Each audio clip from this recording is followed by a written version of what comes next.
आप सभी महानुभावों को श्रीमद् भागवत महापुराण के अष्टम स्कंध के 11वां अध्याय की कथा सुनने का स्वागत है। इसमें जो है देवताओं में और दैत्यों में युद्ध हो रहा है, निरंतर हो रहा है। और जो है छल पूर्वक देवता जो है अमृत पी लिए और दैत्य को जो है मदिरा मिला।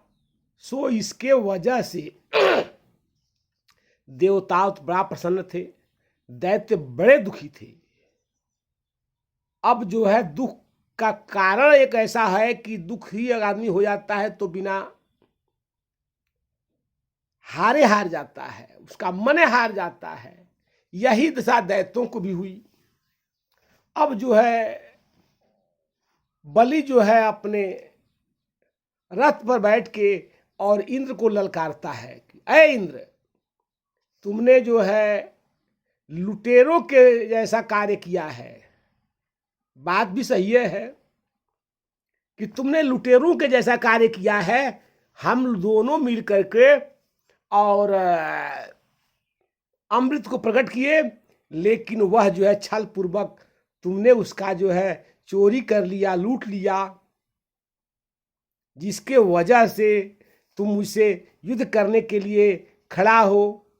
अन्यथा तुम्हारा जो है मेरे सामने युद्ध करने की क्या हैसियत है। इस तरह से ललकार रहे हैं।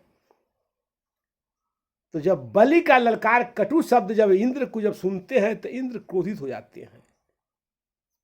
जब क्रोधित हो जाते हैं तो इंद्र जो है एक साथ जो है बलि को जो है कई बाण मारते हैं।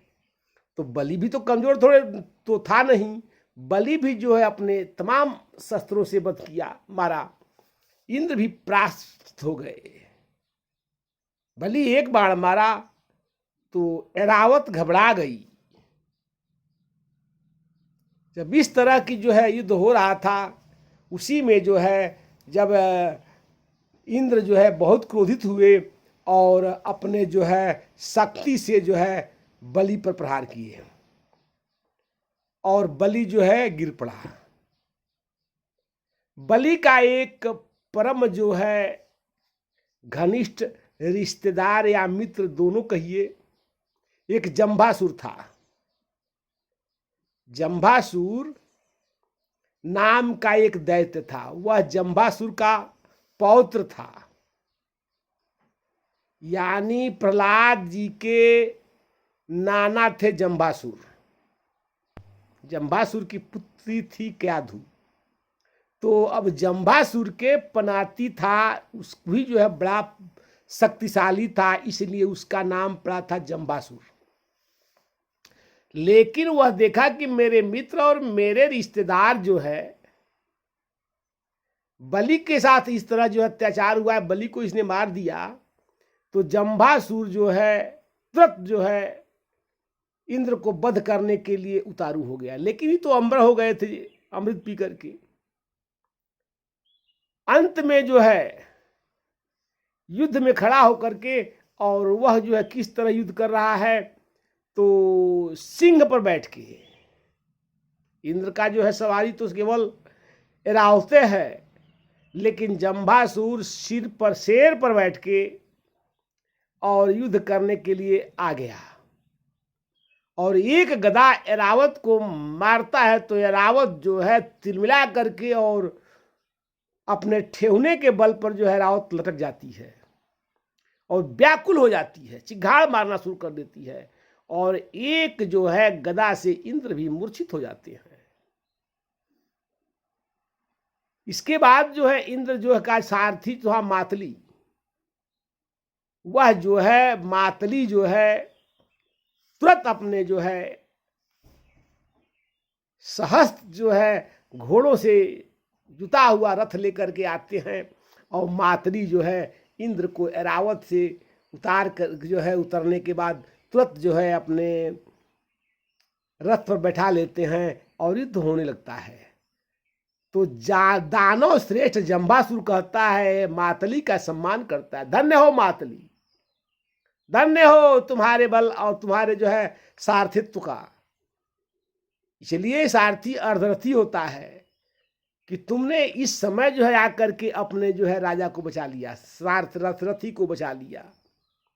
तुम्हारे धैर्य का जो है मैं बार बार बधाई देता हूं, इसलिए कि तुमने मेरे जो है दैत्यों के बीच में अकेले रथ लेकर आ गए हो। इसके लिए मैं आपको कोट कोट नमन करता हूं। और जब युद्ध होने लगता है तो इंद्र जो है पुनः जो है अपने जो है वज्र से जंभासुर को वध कर देते हैं।